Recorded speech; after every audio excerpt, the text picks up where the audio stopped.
Hello, everyone. Welcome. My name is Caroline. I'm a technical program manager at Plaid, and I'm so excited to welcome you to our event today. This event is called Behind the Code. It's the first event in the new series that we're bringing to you from Plaid, and given that it's the end of International Women's Month, we wanted to celebrate it by taking a peek at the women behind the code on our Plaid engineering team. Our hope is that you leave this conversation inspired to take control of your career, encouraged to chart your own path, and strengthened by the power of the huge group of people cheering you on. Before we dive into the content, I want to pause and touch on some stuff that's happening in the world today. There's been a staggering increase in violence against Asians, Asian Americans, Pacific Islanders. It's heartbreaking, and we definitely do not stand with any of that violence. We also want to acknowledge that George Floyd was murdered almost a year ago, and many of us are watching the trial of the police officer who killed him, wondering what the outcome will be. And lest we forget, we're still in the middle of a global pandemic that has killed almost 3 million people worldwide. I say this to honor the fact that in spite of it all, we showed up together today to hold space for each other. And while we have 3 amazing women from Plaid who I'll introduce shortly, they'll be sharing their stories, but this is just as much a space for all of you as it is for us. So some quick housekeeping. Please, throughout this conversation, add some comments to chat. I'm loving seeing y'all's names and where you're located, so for sure keep engaging over there. You can also use the Q&A feature to drop some questions for the panelists, and at the end of our about 25-30 minute discussion, we're going to transition to Q&A where we'll answer those questions.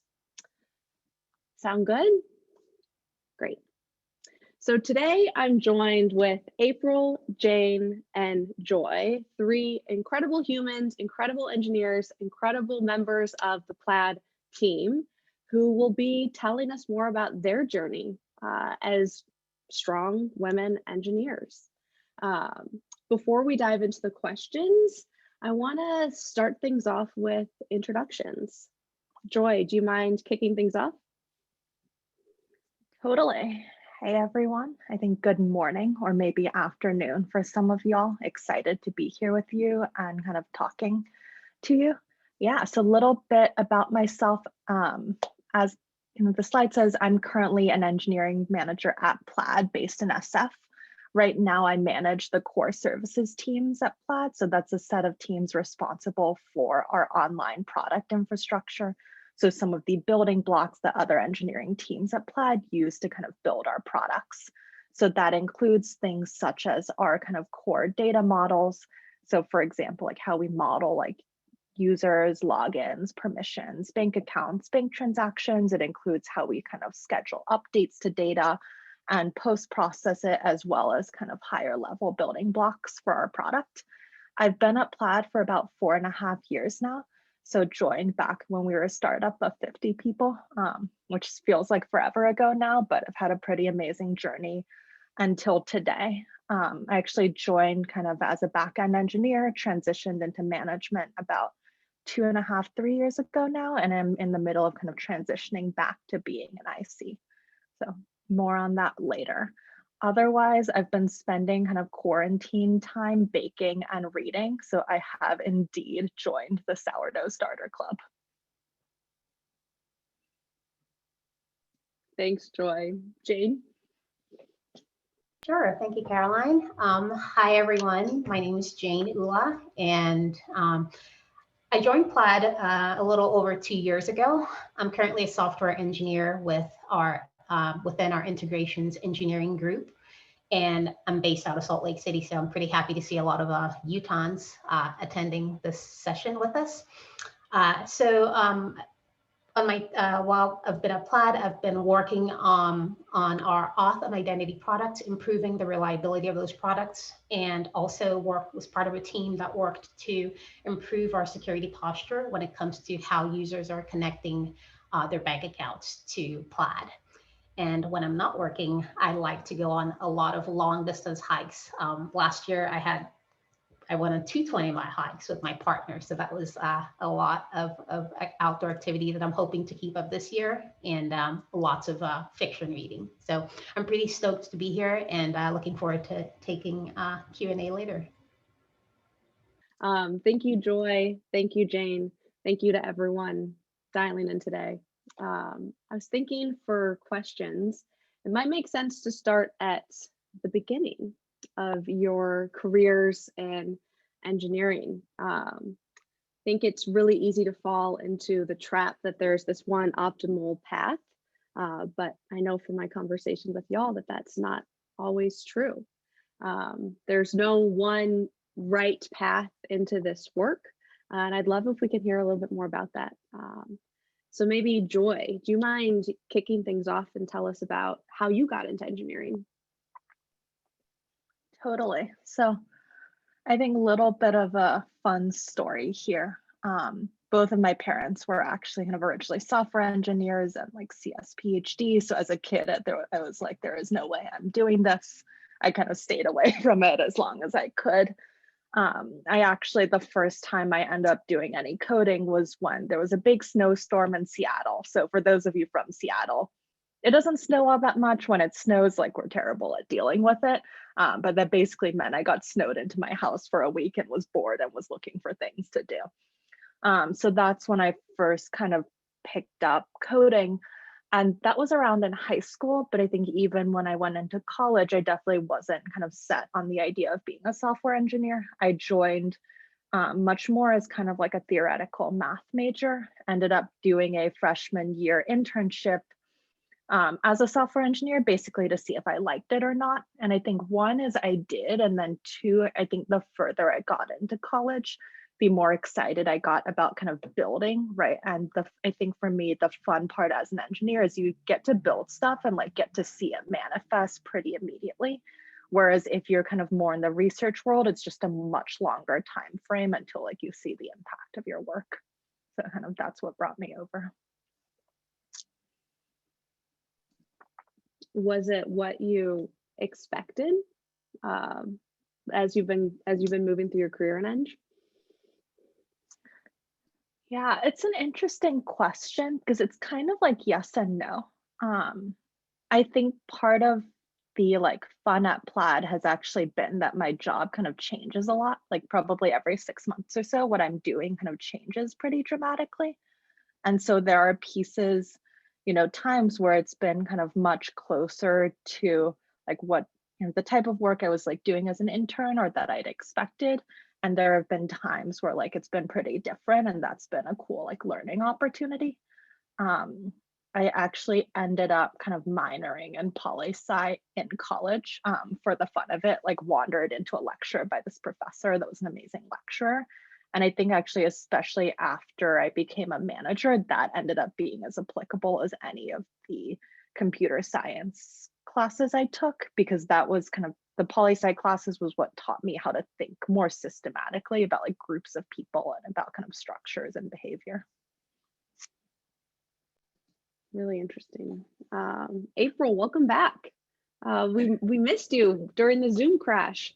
Do you mind giving us an introduction so the crew knows who's speaking to them, and then maybe you can also segue into telling us about how you got into engineering?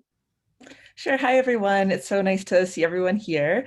I'm April. I am the manager for our consumer engineering group here at Plaid, and consumer engineering owns all of the surface areas that end users interact with. So if you're linking your bank account using Plaid, the module that you go through to link that account is one of the things that my team works on. And we also work on the privacy experiences. So we have a Plaid privacy portal at Plaid, and you can log in and see all your connections, and the teams that I work with own that as well. I've been at Plaid for about 1.5 years now. I've been a manager at 3 different companies, so it's been really cool to get to see what makes Plaid unique, and I'm excited to share a little bit about that with y'all today. I also am distributed. I live in Lake Tahoe, and I live here all the time, even when there's not a world-changing pandemic going on. And I am the site lead for our remote office. I'm also excited to talk to y'all a little bit about what we do here to build our remote culture and what we do to be intentional around that. So that's my intro. I can also talk about how I got involved in engineering. I did not know that I wanted to be a software engineer when I was growing up at all. I took some computer science classes in high school just out of curiosity. I went to college and I was majoring in something else, and I took some computer science classes as like electives on the side. I never imagined going into engineering full time because I had this idea that it would be like the movie Office Space, and I would be in a cubicle and it would be like super lonely and sad. And I wanted something that was going to feel more dynamic. I ended up getting a kind of a preparatory job for law school. I worked at Google in the legal department there, and getting to work in an engineering company and getting to see what the engineering culture was actually like there was really inspiring to me. And it made me really want to go back and actually be in engineering myself. And I think being an engineering manager has been a great way to combine different skill sets that I have. Oh, I see someone says they did the same thing as me. That's so cool. I've been able to combine different skill sets as an engineering manager, some more of the soft skills that I used when I was thinking I was going to be doing something pre-law. So I'm excited to tell you all a little bit more about that too. Thanks, April. Jane, do you mind telling us kind of how it all got started for you? Well, so for me, sort of similar to April, like I didn't start out like knowing about software engineering. So for context, I'm a Nigerian immigrant. And so one meme of like children born to immigrant parents is like, you know, you go to school to be a doctor or lawyer. And so I started out as a biology major and even got admitted to a PhD program at one point for, further advanced studies. But then I realized I wasn't excited to sort of spend the rest of my life in a sterile lab environment, and so that kind of got me like, okay, thinking like, what else could I do? And so I started getting interested in engineering when I, from blogging. Like I had a WordPress blog at the time, and I started getting into customizing my WordPress blog, like messing with PHP, and I would use my blog to talk about like my experiments, with Linux. And so I started getting into exposed to software and like building things from just my personal forays. But at the time, I was still a little unsure of taking the leap. So I even took a detour into wedding photography at one point. But let me tell you, being a wedding photographer is way more stressful than software engineering. So I quickly abandoned that attempt. And so I started watching more like going on. MIT had this course at the time, OpenCourseWare. And so I started like using that to kind of brush up on the fundamentals of computer science. And I was like, okay, I think I can do this. I realized I had an aptitude for it. And so I was like, I think I can do it. I'm just going to go for it. And so I applied to go back to school for a computer science degree. And that's how I kind of like got put in the pipeline for, okay, graduated with my CS degree and kind of started working as a software developer. And so it's been over 6 years since I graduated. But that's sort of how I got into engineering, primarily to change my life, because at the time I wasn't even making like $14 an hour in the various jobs I was holding. And so it's not an understatement to say that getting into software engineering has both changed the trajectory of my life, being able to support myself and support my family, and it's a very dynamic field. And so just scratches that itch of like, you build things and you can see the impact, like you can see the immediate like work of your hands. It's pretty, there's something very gratifying about it. So, yeah. Wedding photography. I got married 1.5 years ago, and that is a grind watching those wedding photographers. Jane and April and Joy, Jane used this word dynamic, which I think is a really descriptive word, but all of y'all have kind of woven in how the act of being an engineer, it's dynamic, it's full, it's different in a lot of ways. You know, Joy, you told us about how you've leaned into the poli-sci type classes and the human behavior and all of that. What are some other things that have been surprising as you've gone through your career, maybe different than what you expected, or when you're talking to your family and you tell them about what you do that surprises them? Maybe Jane, you can answer that first.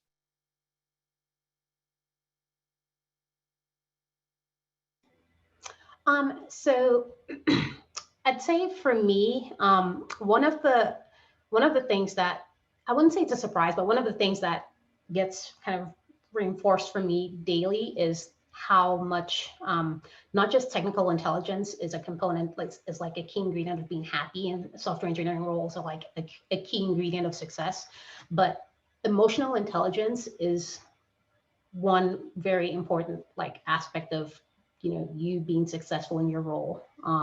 And so what does that look like?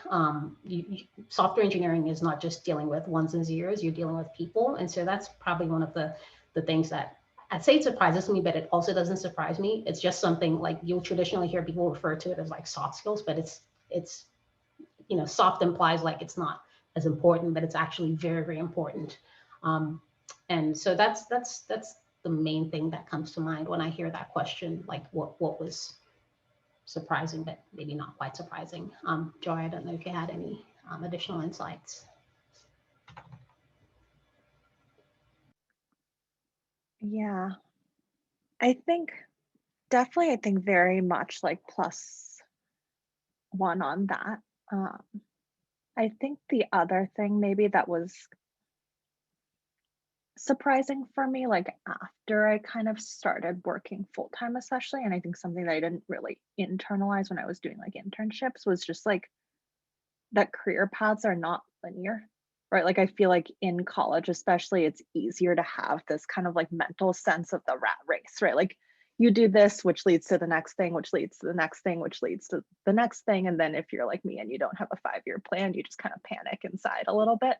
And so I think it was cool to kind of get like once I was working full time and talking to people, just getting to see the different paths that people took, whether that was like switching roles, whether that was kind of like switching into engineering later, whether that was like moving out of engineering, whether that was like moving back and forth. And I think that was pretty reassuring actually, of like you're not making kind of forever decisions, right? You can just try stuff and see.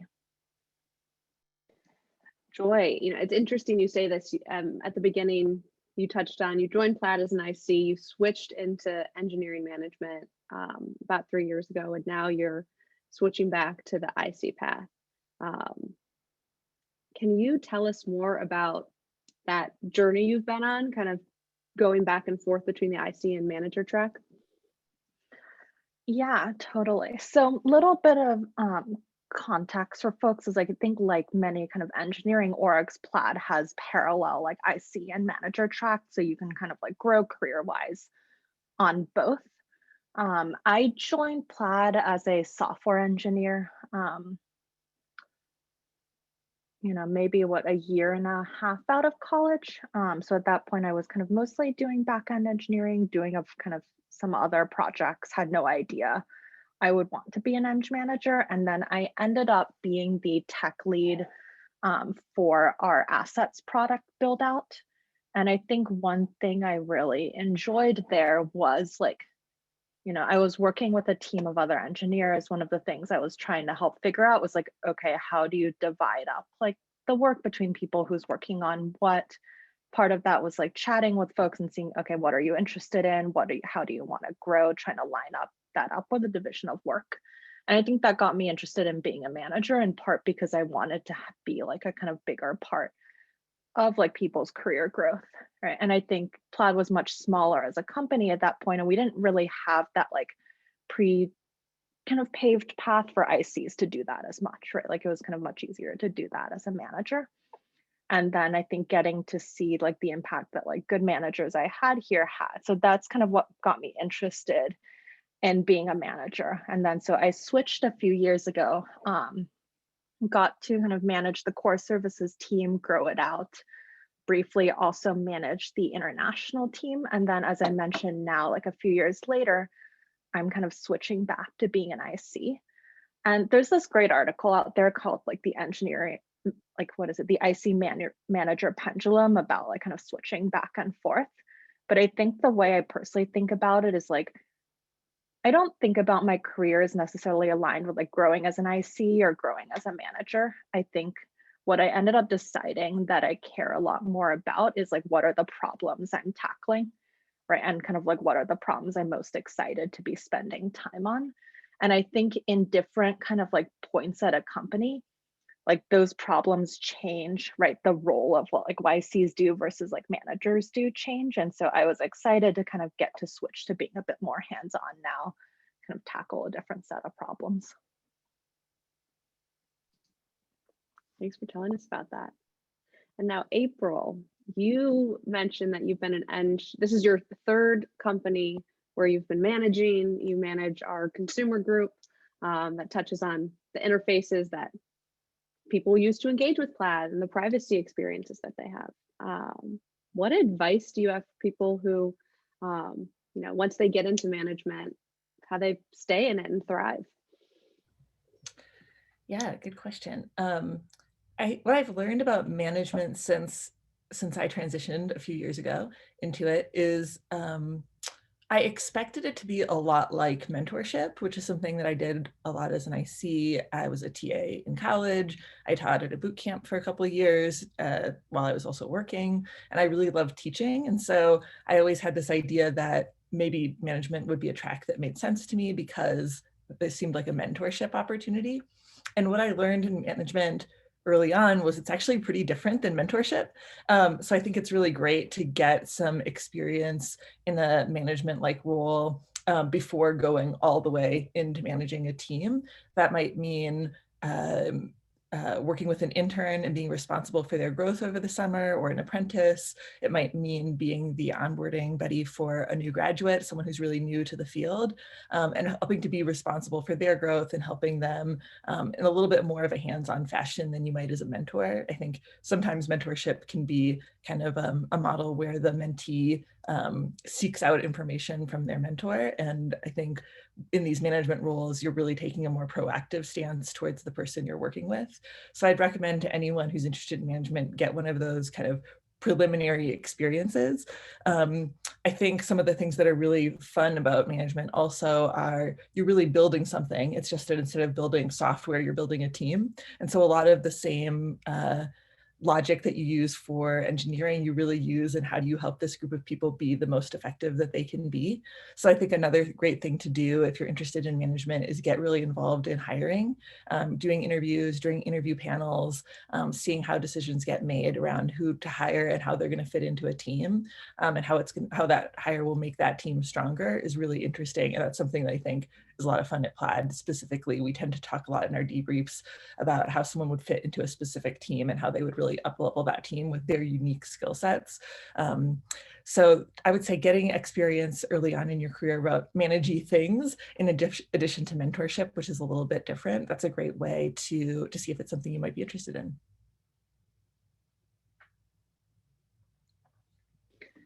I imagine you have kind of being a woman in a leadership position at Plaid and at other companies before adds kind of a different viewpoint to who's in the room, and when it comes to hiring, trying to create more opportunities for people from different backgrounds. Has being a woman eng manager, has that any advice specifically for women in the room who might be curious what that's like?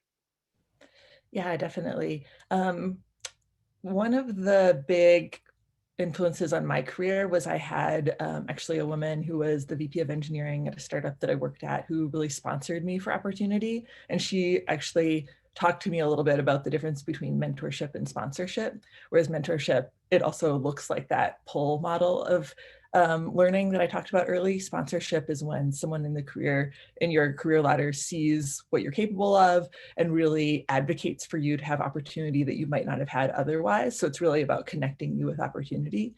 So I had an engineering leader who did that for me, and that's how I became a manager for the first time. And it really did change the trajectory of my career in my life in a lot of ways. And I was just really lucky. I lucked into it. Now my advice for people is to find a sponsor at your company. Make sure you're at a company where you feel like you have sponsorship. It's something we just discussed in a recent Women in Engineering meeting with our head of engineering at Plaid, and he talked a little bit about how it's on his radar now in a new way, that sponsorship is something that he needs to be cognizant of, especially because unconsciously there's bias in the opposite direction of folks who are not women getting more opportunity. So look for a sponsor, try and be in a culture where you feel confident you have that sponsorship. And then on the flip side, as you grow your own career, think about how you can be a sponsor to other people on your team. There's an engineer that I work with here at Plaid who's an absolutely incredible engineer, extremely talented. That person wanted to get into management, but also continue to contribute technically. And she and I worked together on creating Plaid's first tech lead manager role, first official tech lead manager role here. And that was not something I was doing just because that person was great, but one of the factors of many factors that went into it was wanting to sponsor someone for opportunity. So I would advise everyone to see how you can sponsor people as well. That's great advice. Jane, you are the IC, you've been growing as an independent contributor, individual contributor with Plaid for some time. I'd be curious to hear more about any advice for people who want to stay on the IC path and maybe are a little bit less interested in management. What advice do you have for them? Yeah, thanks. So I've got three sort of things that I want to touch on as far as like advice goes. And one of them ties closely into what April just mentioned. So the first is say yes more. When you have those opportunities to have, when someone like maybe your mentor or sponsor like puts you up for an opportunity, you don't want to turn things like that down. They might scare you initially, but that's even more incentive for you to like step out of your comfort zone and like say, I'll take a stab at it. I might not, nail it out of the park, but like I'm gonna try my best. And so saying yes to scary things is one of the things that I think has helped me increase my technical depth and breadth as well. And so it might be scary, but practice that. The other is another one that I've heard from Joy and April, which is sort of along the lines of mentorship, but on the IC track, you will inevitably be part of a team with people of different skill levels. And so something that I'm personally like passionate about is like, as you're growing, help others grow. Like you don't want to be the only one that's like, on an upward trajectory and everyone else is stagnant. And so helping others grow is not just a manager's like problem. What does that look like for an IC?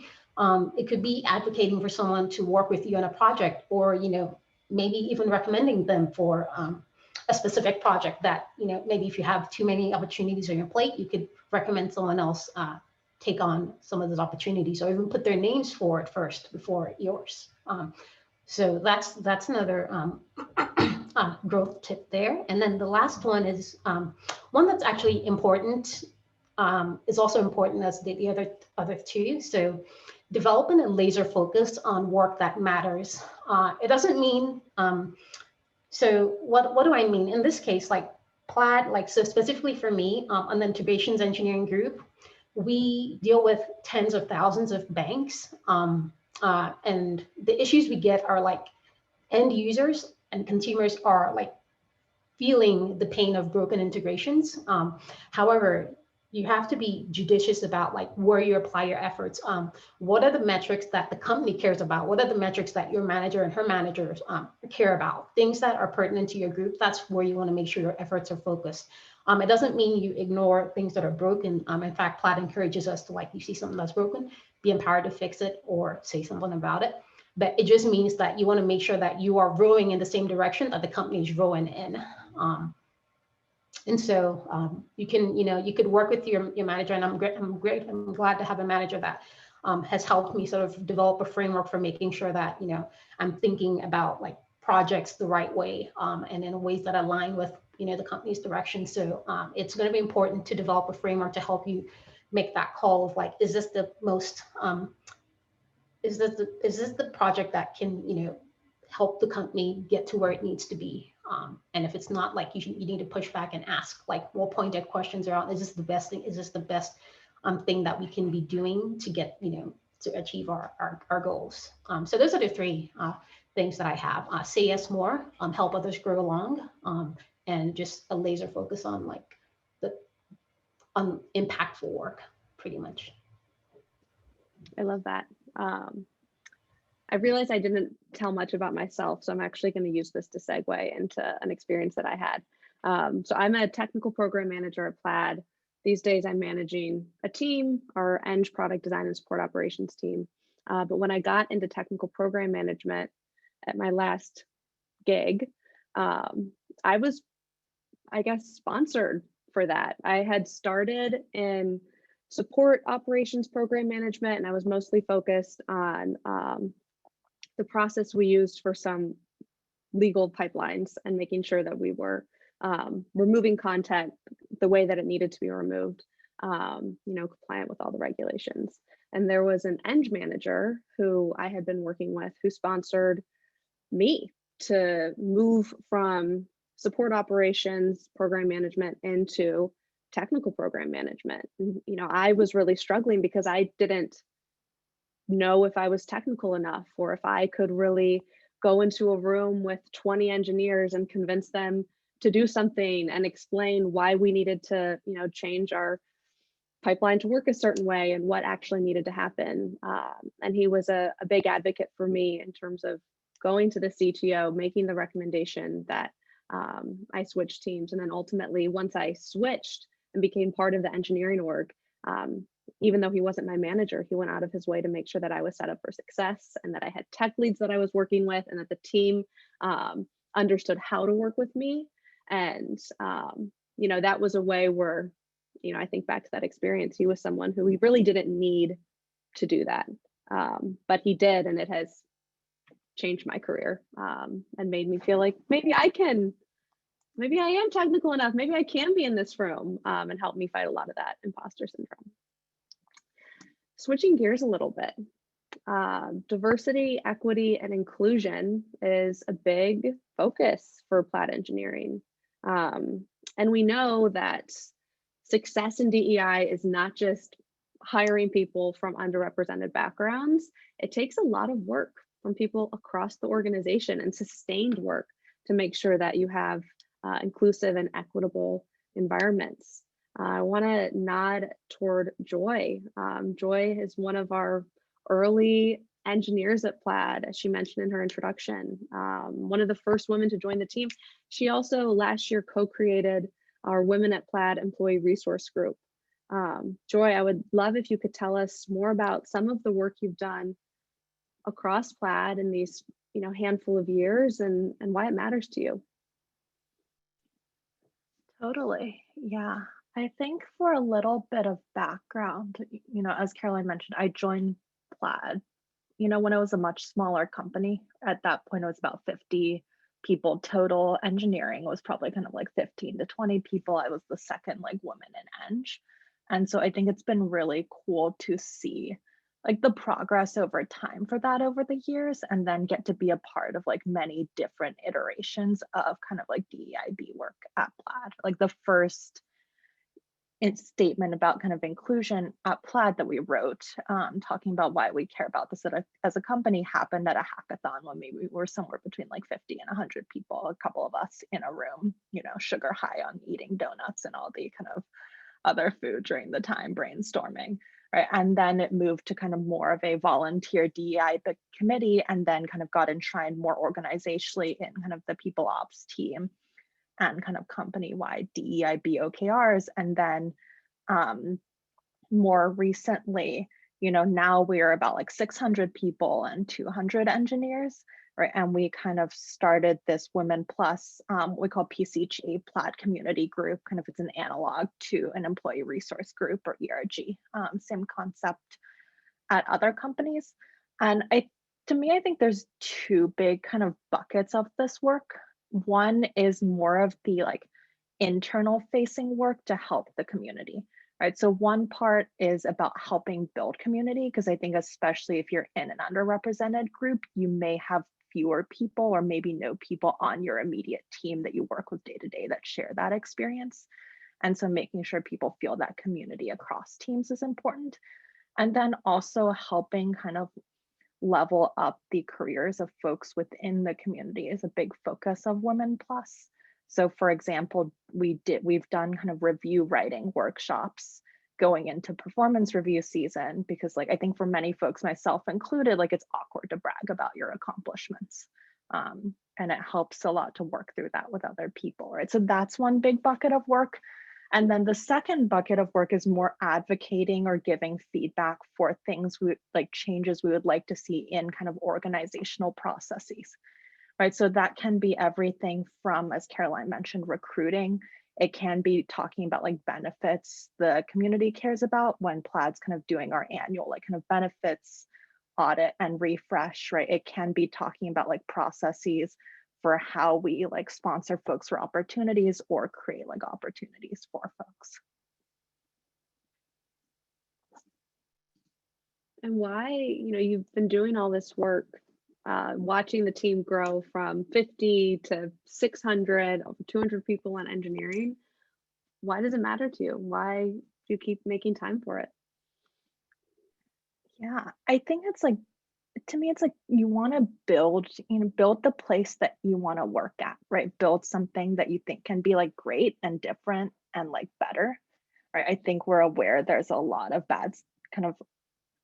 there's a lot of bias, a lot of unfortunate stuff in the industry, right? And so can we challenge ourselves to build something better? And I think and that's for me why I like working at startups and like smaller companies, is like you have the possibility to change that because you're still relatively small, right? Versus if you're joining like a 10,000 person company with a lot more kind of like culture and momentum behind it, it's harder, right, to create change. Thanks for that.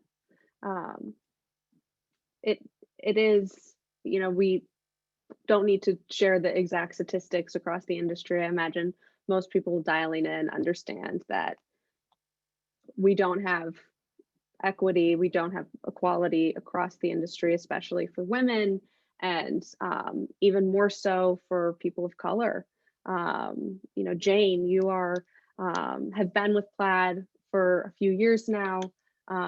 You've been working as an engineer for 6 years plus.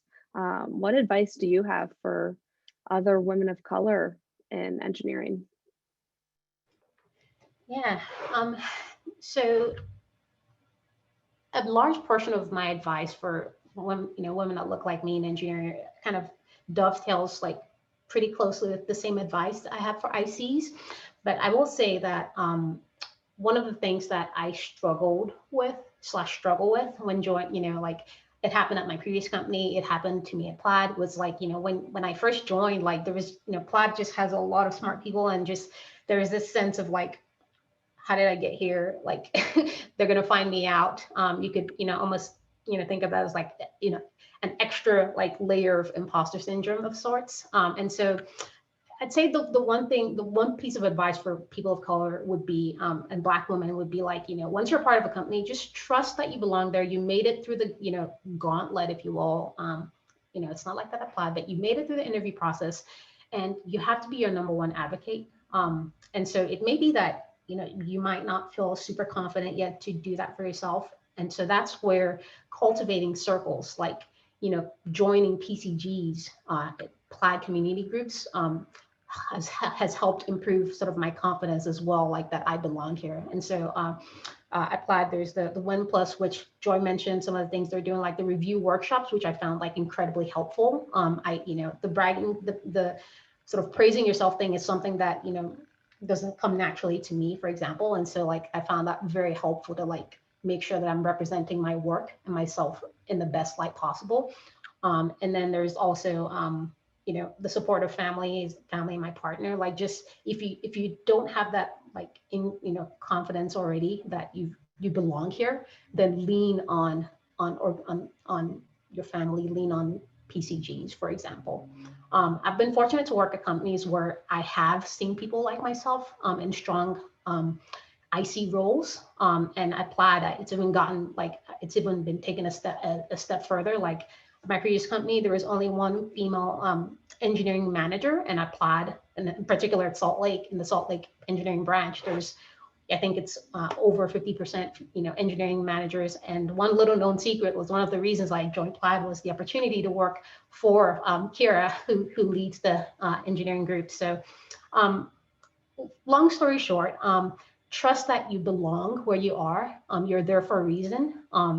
Continue to grow your skills. You will, there will be people that may underestimate you or have come with whatever biases, but the best way to shut up the naysayers is, like, do the work, and just give it your best. So trust your skills, continue to grow your skills, and be your number one advocate. When you're having one-on-ones with your manager, make sure, closed mouths don't get fed. You need to talk about what your plans are. And so your one-on-one times, that's where you need to talk about your plans with your manager, so that you don't, find yourself like, years out and you're like, what happened? So that's my thought. Great advice. Thank you. I have one last question for April, and then we're going to be moving to Q&A. So just a reminder to pop any questions into the Q&A widget at the bottom. April, this event is the end to our Women's History Month programming, pulling the curtain back for the women behind the code.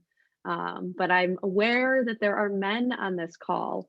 And I'd be curious kind of what advice you have for people who want to be better allies and show up for the women in their lives and in their workplace.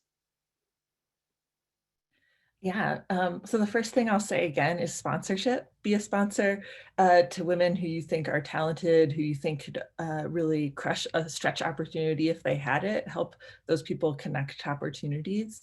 Another thing that I haven't talked about as much yet is creating an accessible culture. I work on the distributed team, as I mentioned earlier. I'm really passionate about building distributed teams because of the ways that they enable you to make a culture particularly diverse and inclusive. There's lots of reasons that folks might not be able to relocate to a tech hub city like San Francisco or New York. And there are also reasons folks might really benefit from having flexible work hours. At Plaid, what we do is we have about 5 hours of overlap that folks commit to per day, but people are working from their time zones. So for example, we might have a team with someone on the East Coast working 9 to 5 and someone on the West Coast working 9 to 5, and they're going to have about 5 hours of overlap. And folks are still working a regular work week, but the time when we're not overlapped with meetings, they are able to manage their work hours. Some folks work earlier in the morning, some work in the evening, some take a break, go pick up their kids from school, make dinner, come back, do work in the evening, all sorts of schedules that work for different folks. I think for women, that's really important in particular because women do, in families, women do a lot of the caregiving. And so it's great to be able to have a team that gives space for that with work hours.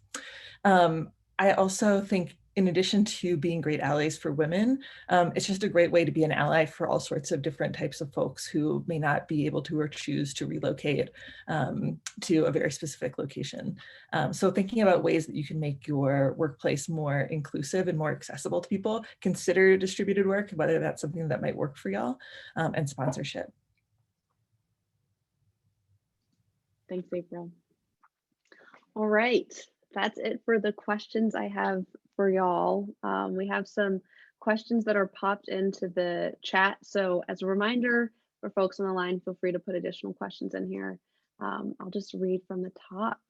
A question from Isabel. Thank you for asking, Isabel. This is for Jane. Interested in hearing about your experience working on improving the security of Plaid products. What advice do you have for someone wanting to learn more about and gain expertise in the information security space while working on more general software engineering role?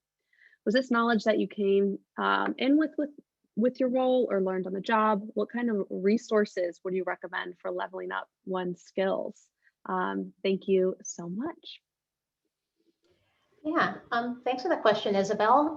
So one part of your question was like, was this something I came with? And absolutely not. It was, so I'm in the integrations group, and, as you can imagine, there's opportunities for, there's just a lot of opportunities for things to go wrong. And a big part of what we do at Plaid is just making sure that we protect people's personal data. And so that work sort of spans integrations team, where we're responsible for like the ground zero, like root level data extractions, and then all the way to the top of like, where the interfaces where the consumers interact with us. And so that goes into products and services that April's teams touch as well. So the long story short of this is, I think a lot of it for me was learning on the job. Your question is kind of geared towards like more of the InfoSec aspect, where you're like hunting for bugs, and I can't really speak to that aspect, but I don't know if April has any more insights on like what some of the things that consumer has done on the InfoSec front, but I don't have specific advice for like the like RFCs and stuff like that.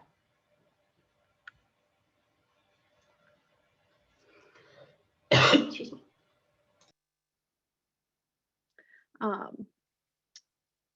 I will move to the next question. Another one from Isabel. Question for everyone. How have you bounced back and learned from failures? What's your approach to failure? Joy, do you want to take this first? Yeah, I can take this. So I will preface this with a personal admission of I am a total cynic in life. So I'm not happy unless I come out of a project with a bunch of like areas that could have gone better kind of for next time. Right. And so that's kind of how I think about failures. Like if you're not failing, you're not learning as much as you could be. Right. And you have to calibrate kind of the level of that. Like if you're constantly failing, then you're just stressed out, and that's not good either. Right. But like you want to be working on things where you are stretched, right? Where like you're going to learn new things so that if you did this again, right, you would do it better. And so that's kind of what I try to like keep in mind, right? A lot of being able to do that relies on the culture of the team you're on, right? Like you want to be in a culture where it's psychologically safe. I think not only to fail and to make mistakes, but to talk about that like openly as a team, right? Get feedback, get suggestions from folks as well. So I think trying to see it like as a learning opportunity in terms of approach to failure. And then one thing I do is like I keep kind of a folder with just like, notes from people or like thank yous or good things that have happened. And sometimes if you're in a rough patch, it's just nice to be able to go back and like reread those too as I like lift out of it. April, Jane, anything you want to add to this question about how do you bounce back and learn from failure?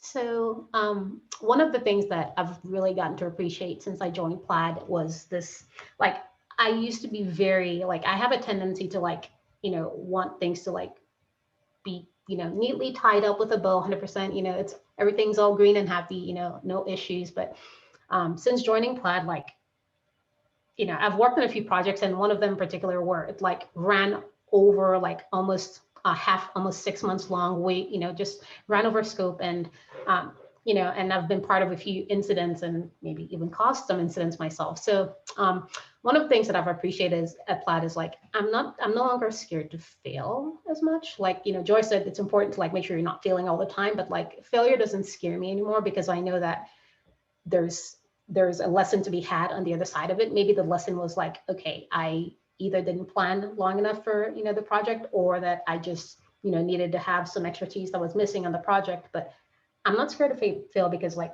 Plaid, because I feel Plaid makes it safe for you to like fail. Essentially what that means is, what that looks like is when, after a project is done, you complete a project retrospective, and you're expected to like disseminate your learnings, for those projects. And the same with incidents, like when we have like outages, the focus isn't on saying like, this person caused the outage, right? The focus is on like, what were the systemic breakdowns? Like what, the focus is always like, what was wrong with the process, or like our systems, or the tools we have in place that caused XYZ. And so I've always really appreciated that aspect of like, blameless postmortems, if you will. And that's a big part of like, being, that goes a long way to making it okay to fail. You will fail. The question is not like, if it'll happen, it's just when. And so what happens next is like how you handle it. Like you don't want to, cover your head under, a pillow for the rest of the cycle, a quarter. Like you just want to dust yourself up and make sure you learn from it and don't like fail in that same way again. So that's my spiel on that. Different point of view. I am still afraid of failure. I appreciate that Jane is not. Without going into my entire life background, there are so many reasons why I am a perfectionist, and you just have to, or what I have to do is just accept that failure is going to happen, lean into the blameless processes, make sure to find companies that are open to failure and accept failure and don't accept perfection. So part of that is me finding the ecosystems in which I can be successful. And then on the other side, when I'm going into a shame spiral, turning my computer off and going on a walk, because there is nothing good that happens if you're in your head worried you're doing something wrong, and you bring that back into your working life. And so mindfulness, awareness, taking a step away has been really big practices for me. Next question on here.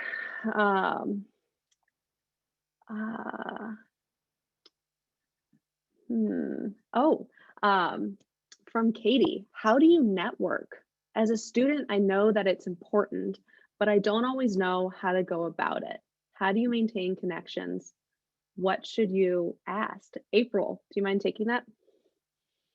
Yeah, sure.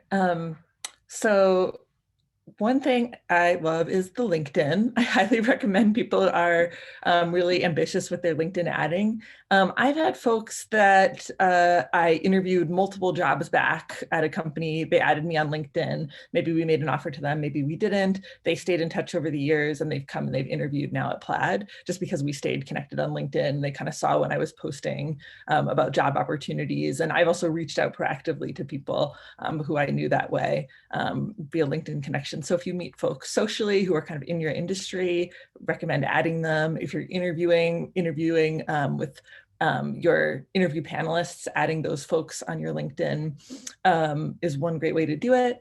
Inside the company, I think I sometimes wonder if folks realize how receptive more senior people are to having casual conversations, recurring meetings where they are telling you a little bit about what their work is like and what their job is like. I have a new grad that I meet with at Plaid about once a month. They work in a really different area of Plaid than I do. They work in our developer-facing surface areas, and it's really fun for me to get to meet with them. We chat for 30 minutes once a month. I tell them about what I'm thinking about and what I'm working on, the types of problems that I'm solving as an engineering manager and in the consumer engineering group. And they tell me all about the problems that they're solving in developer. It's a great way for me to learn from them as well.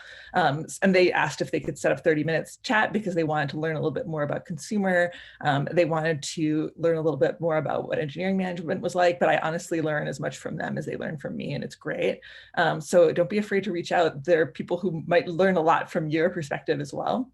And I've done the same thing on the flip side. There's an engineering leader who I meet with about once a month to ask them about what they're doing, what they're working on. And that's been really cool. As our roles have grown closer together, it's been cool to see those conversations become more and more fruitful.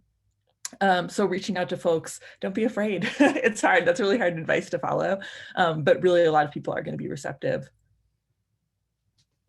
Just one thing to add on to that as well, the longer that careers go on, you realize that relationships, you might have like a short burst of the connection and then go a long time without talking and then talk again. That's okay. You don't need to feel pressure to be close with every single person forever. Relationships ebb and flow, work relationships, professional relationships, just as personal ones do. There's another great question in here. What is the quality about Plaid that distinguishes itself as a great company to work for as an engineer? Joy, do you mind taking that? Yeah, I'll take this. So I'll highlight two kind of like cultural aspects for I think what we value in engineers, for what I really like here.